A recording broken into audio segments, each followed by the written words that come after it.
Oke, kembali lagi di channel Diari Mata Indigo. Sekarang kita di part 2 tentang pembahasan mobil Xenia yang masuk ke hutan. Atau kalau bisa dibilang masuk portal lah ceritanya kayak gitu dia. Tadi di part pertama kita sudah bahas, kita sudah ceritakan kenapa kok kemudian dia bisa sampai dalam kondisi masuk portal seperti itu. Nah, sebelum kita akan membahas mengenai apa yang harus kita lakukan kalau seandainya kita berada dalam situasi seperti itu, Mas Yus mau promo sedikit mengingatkan teman-teman bahwa novel ketiganya Mas Yus, Dimensi Ketiga Final Chapter sudah terbit. Dan buat teman-teman yang ingin mendapatkan buku Dimensi Ketiga Final Chapter ini, teman-teman bisa menghubungi penerbit Langit Buku, bisa DM di Instagramnya atau mengirimkan pesan langsung ke sana ya. Di sana juga ada paket-paket menarik, ada paket-paket bundling, jadi teman-teman tidak hanya mendapatkan buku novel ini saja, tapi juga bisa dapat kaos, bisa dapat notes, bisa dapat goodie bag, dan lain sebagainya. Teman-teman tinggal pilih di sana paket-paket bundlingnya. Oke, nah sekarang kita lanjutkan untuk pembahasan mengenai cerita mobil masuk portal gaib ini. Aku mau nanya nih, kalau seandainya itu kan bisa terjadi sama siapa aja tuh, itu bisa terjadi sama mungkin ya walaupun amit-amit ya, bisa terjadi sama kita, bisa terjadi sama CC atau siapa aja. Kalau seandainya kita mengalami kejadian seperti itu, apa yang harus kita lakukan?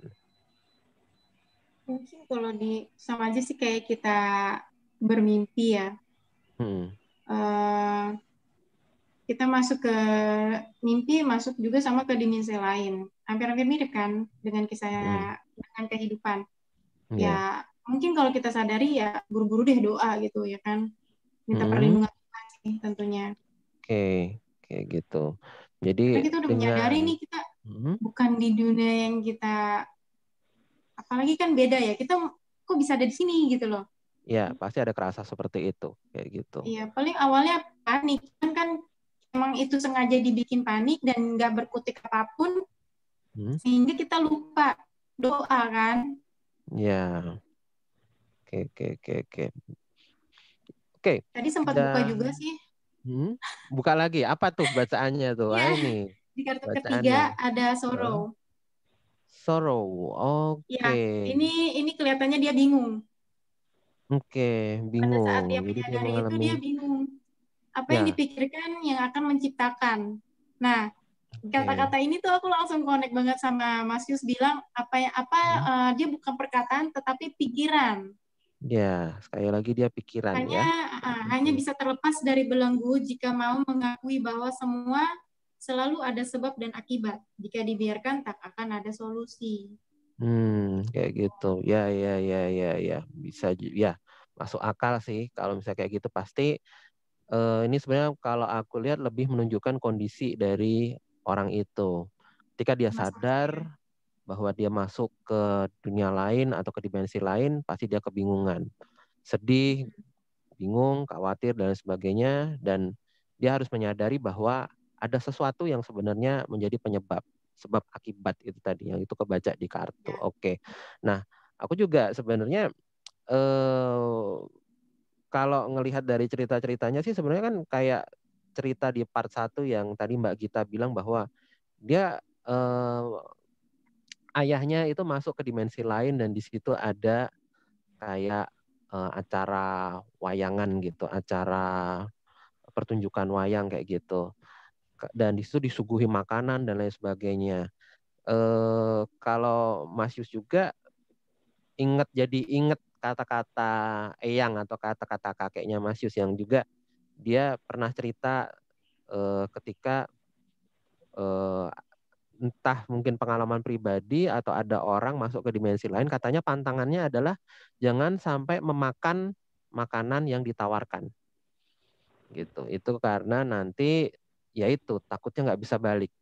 Atau bisa jadi juga sebenarnya itu bukan makanan enak seperti yang terlihat. Mungkin bisa jadi itu hanya tanah atau hanya lumpur atau mungkin hanya bangkai hewan dan lain sebagainya yang sebenarnya tidak layak untuk dimakan oleh manusia kayak gitu.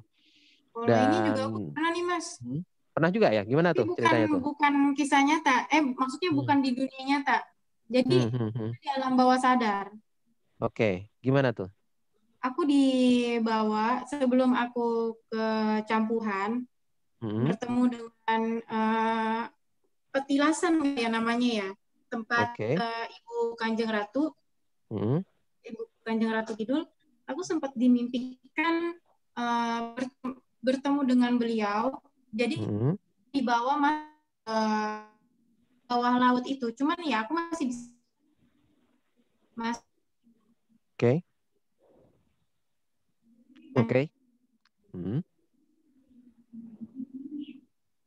Bu, Ya.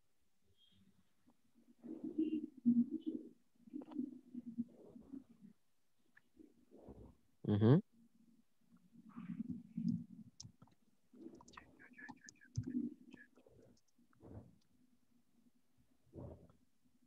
ada itu Oke. ulekannya itu yang panjang bentuknya, Oke. bukan yang ulekan zaman sekarang, Oke. yang di gini-gini gitu. Ya, ya, ya, ya, ya. Aku bantuin, aku bilang sini Bu, aku bantu.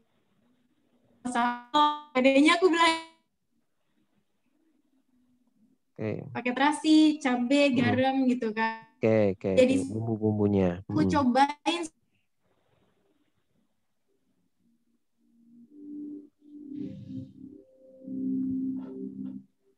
kan, Hmm. dengan hormat aku menolak. Oke.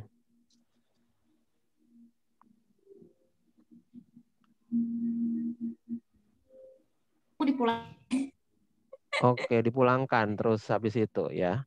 Ya, ya, ya. Eh, ini jadi coba untuk menggali cerita-cerita yang lalu juga gitu loh. Ada yang bilang ini Mas Yus dapat ceritain dari sesama teman yang suka mendaki gunung kayak gitu. Jadi mungkin sebenarnya mirip sama ceritanya Putus-putus, eh, Mas. ya. Oh, sorry. Aku coba ulangi. Jadi ini Mas Yus juga punya cerita dari sesama para pendaki gunung kayak gitu. Jadi dia Iya, bercerita di sini mirip putus-putus. sama Apakah aku nggak boleh mendengarkan? nggak apa-apa. Di sini sih oke kayak gitu. Jadi eh, temanku waktu itu sama pendaki gunung itu cerita dia pernah masuk kayak ke sebuah dimensi gitu lah, sebuah dimensi lain kayak gitu. Pada waktu sedang melakukan perjalanan hiking atau jalan kaki kayak gitu.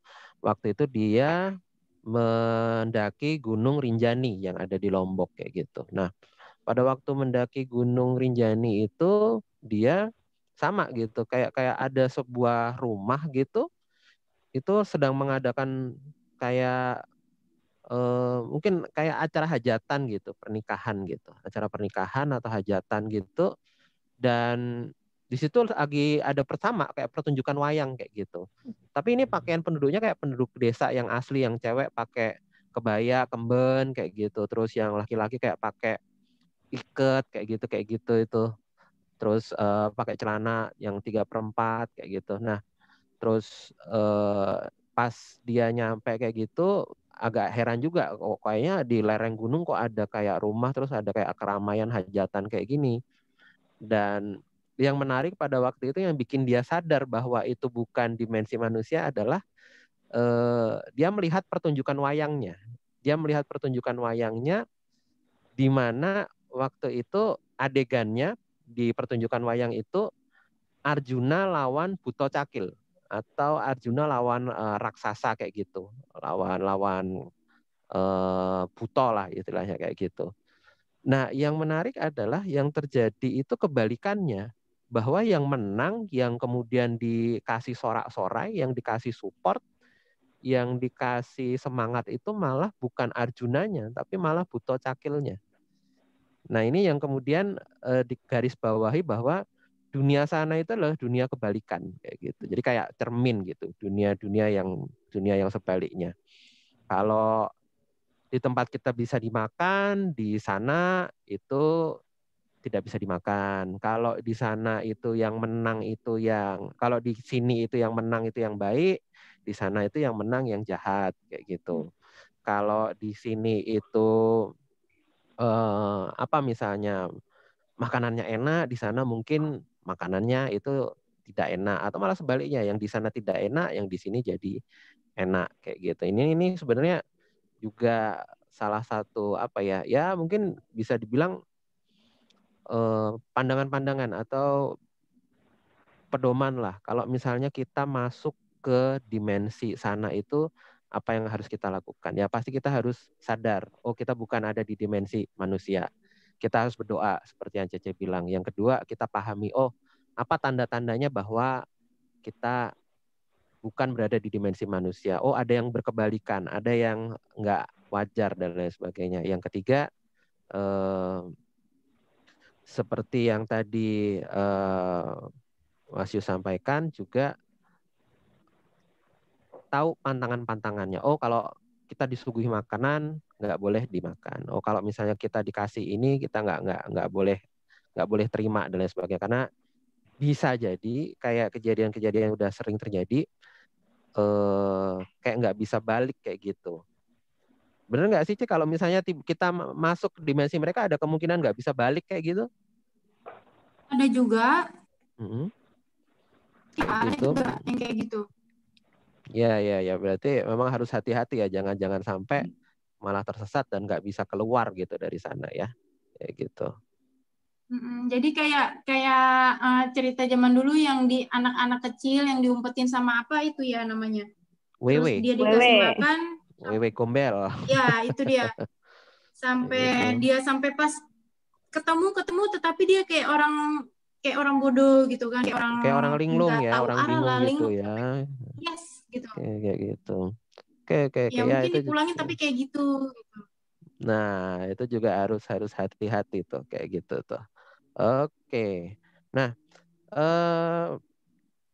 sebenarnya sih kalau kita lihat kondisi kayak gini ya banyak juga yang kemudian kejadian-kejadian yang sebenarnya mirip kayak gitu. Cuma kalau misalnya naik kendaraan sendiri gitu kan lebih gampang kontrolnya. Oh kita fokus nyetir. Oh kita kemudian sambil entah itu dengerin musik, baca doa dan lain sebagainya. Kalau yang pengemudi Daihatsu Xenia itu kayaknya juga ada kesan dia terlalu mengandalkan GPS. Karena kalau mungkin tadi di videonya itu keterangan dia cuma mendengarkan suara GPS, jadi nggak sambil ngelihat petanya kayak gitu, tapi dia cuma dengarkan aja. Nah itu mungkin juga bisa jadi ya kita nggak tahu kalau misalnya tiba-tiba ada perubahan sinyal, GPS-nya error, karena kadang-kadang kalau GPS itu kan dia menunjukkan jalan yang terdekat atau yang paling mudah ditempuh kayak gitu. Nah itu yang kadang-kadang bikin error kayak gitu, bikin kitanya tersesat kalau nggak paham atau hanya mengandalkan suara itu aja, jadi gampang tersesat kayak gitu. Oke. Aku mau ke Mbak Gita. Mbak Gita. Iya. Oke. Tanya sedikit. Ini sebenarnya kalau mungkin bahas mungkin nggak ada habisnya ya, tapi ya mengenai mobil Xenia itu ya udahlah kita udah sampai pada tahap kesimpulan kayak gitu ya.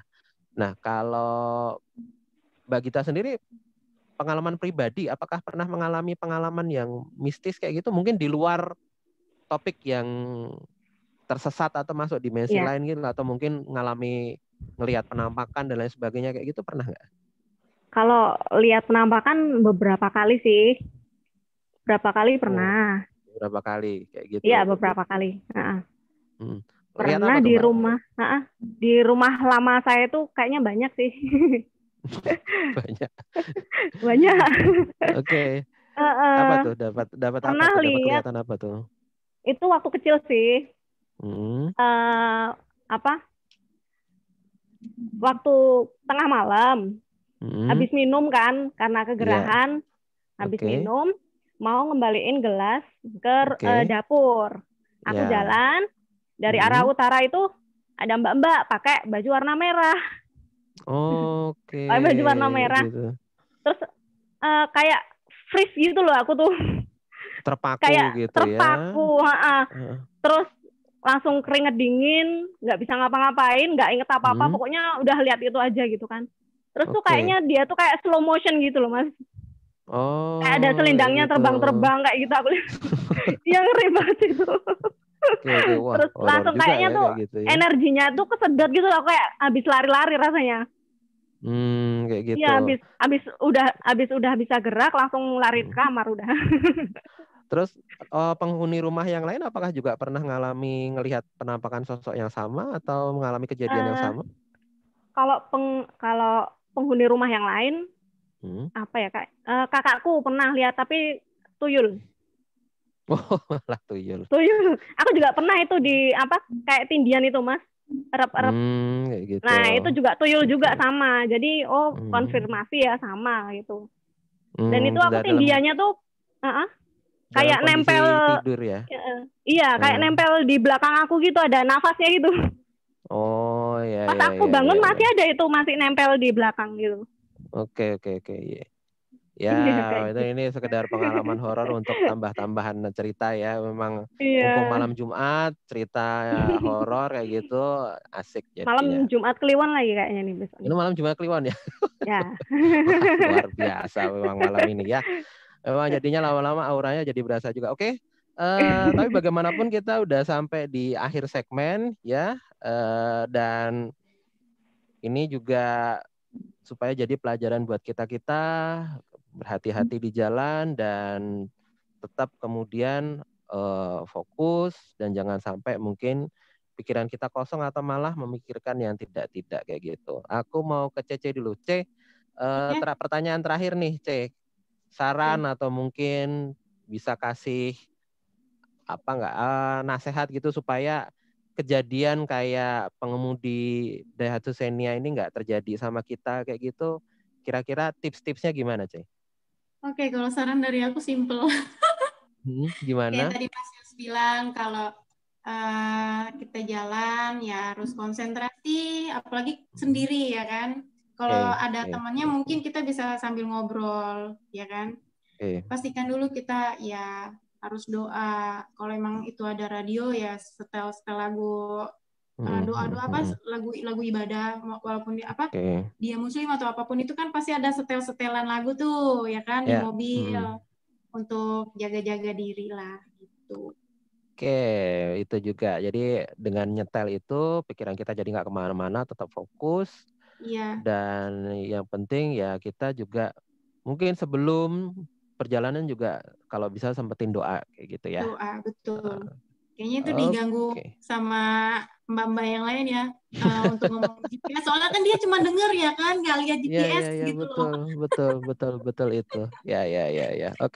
Oke, Cek, makasih banget. Ini mau collab lagi sama Mas Yus di Diari Mata Indigo. Oke. Terima kasih juga buat Mbak Gita udah bersedia sharing-sharing cerita-cerita horor malam ini.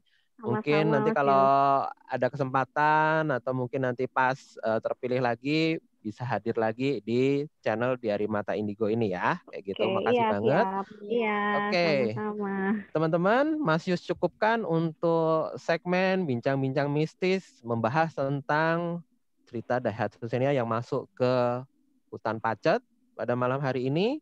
Dan jangan lupa teman-teman untuk subscribe dan bunyikan tanda lonceng sehingga teman-teman tidak ketinggalan konten-konten yang lebih seru lagi, konten-konten yang mungkin lebih horor lagi, lebih berkualitas lagi bersama dengan narasumber-narasumber yang lainnya juga. Dan bantu Mas Yus mengembangkan channel ini sehingga semakin lebih baik lagi. Mas Yus pamit, sampai di sini dulu, kita jumpa lagi di lain kesempatan. Oke, bye-bye.